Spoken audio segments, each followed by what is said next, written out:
স্বল্প ফিরে পাইছে না। মানুষগুলি মন খারাপ করতো কোরআন নাযিল হওয়ার আগে।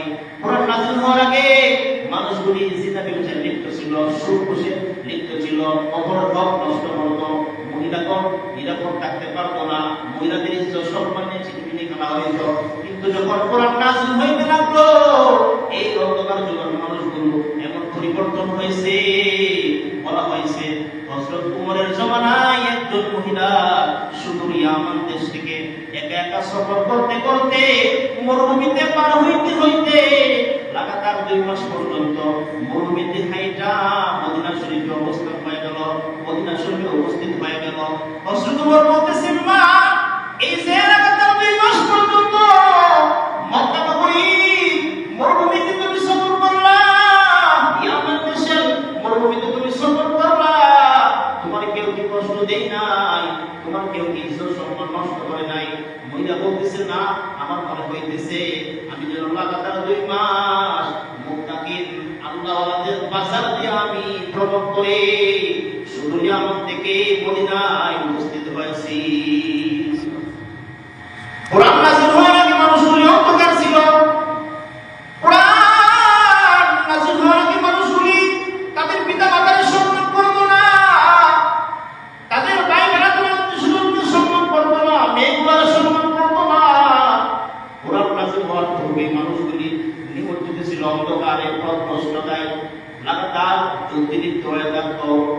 মানুষগুলি এতই গোমরা ছিল যে বছর পর বছর যুদ্ধলিপ্ত হয়ে থাকত। দিন ইসলাম বলতো না, জানতো না, চিনত না, মেহনত করতো না।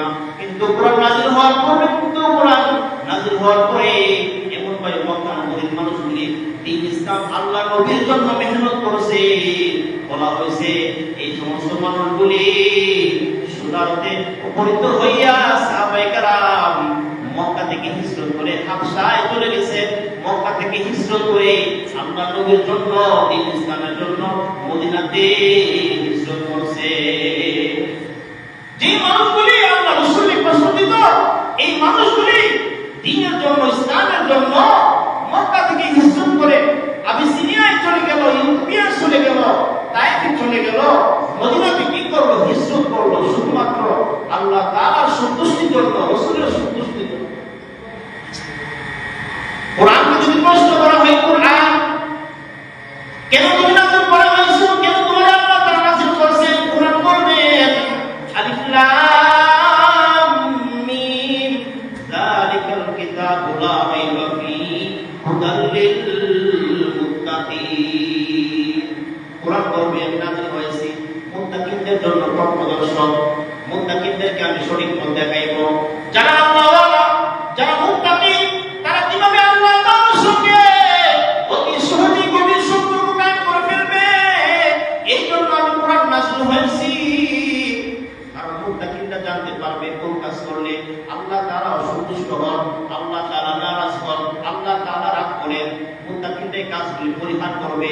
যারা মুত্তাকিন তারা সহজে কোরআন খুঁজে খুঁজে কোরআন পড়ে পড়ে আল্লাহ তাআলার জান্নাতে সহজে বসতে পারবে। কোরআনকে যদি প্রশ্ন করা হয়, কোরআন তোমারে পড়লে, তোমারে তেলাওয়াত করলে কি লাভ, কি ফায়দা, কি সওয়াব? কোরআন নবীর হাদিসের ভাষায় পড়বে, ক্বালা নবী সাল্লাল্লাহু আলাইহি ওয়াসাল্লাম, ক্বালা নবী সাল্লাল্লাহু আলাইহি ওয়াসাল্লাম, মান ক্বারাআল কুরআন হারফান মিন কিতাবিল্লাহ, মান কানা হারফান মিন কিতাবিল্লাহ ফালাহু আশরু হাসানাত। আল্লাহ নবী বলেন, কেউ যদি এই কোরআনের একটা হরফ পাঠ করলো, আল্লাহ তাআলা তার আমলনামায় 10টা সওয়াব লিখে দিবে। শুধুই তাই নয়, হযরত আলী বলেন, কেউ যখন ওযু অবস্থায়, নামাজের হালতে, দাঁড়ানো অবস্থায় আল্লাহর কোরআন তেলাওয়াত করবে, বলা হয়েছে প্রত্যেকটা হরফের বিনিময়ে 100 নেকি আল্লাহ তাআলা নামাজি ব্যক্তির আমলনামায় লিখে দিবে। একটা নেকির কেমন দাম, একটা সওয়াবের কি দাম, কি মূল্য?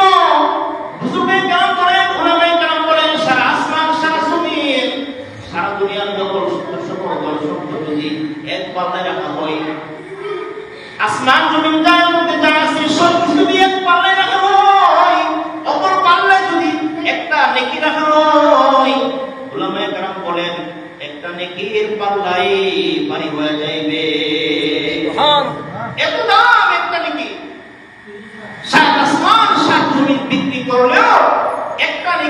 হবে না, দান হবে না। হাসরের ময়দানে এক ব্যক্তি একটা নেকির জন্য জান্নাতে যাইতে পারবেন না, আটকে থাকবেন। আরেকজন মানুষের নেক কম, গুনাহ বেশি, লোকটা বলবে যাও ভাই আমার একটা নেকি দিয়ে তুমি জান্নাতে চলে যাও, আমার তো অনেক নেকির প্রয়োজন, আমার আমল নামায় অনেক গুনাহ, নেক কম, এই জন্য আমি জান্নাতে যেতে পারবো না, আমার কাছ থেকে তুমি একটা নেকি লইয়া জান্নাতে চলে যাও, যেহেতু একটা নেকির জন্য তুমি কি আটকে আছো। আল্লাহ তাআলা ওইজন বান্দাকে ডাক দিবেন, বলবেন এ বান্দা, আজকে এই কঠিন হাসর ময়দানে আমার এই বান্দারে একটা নেকি দিয়ে তুমি সহযোগিতা করলা,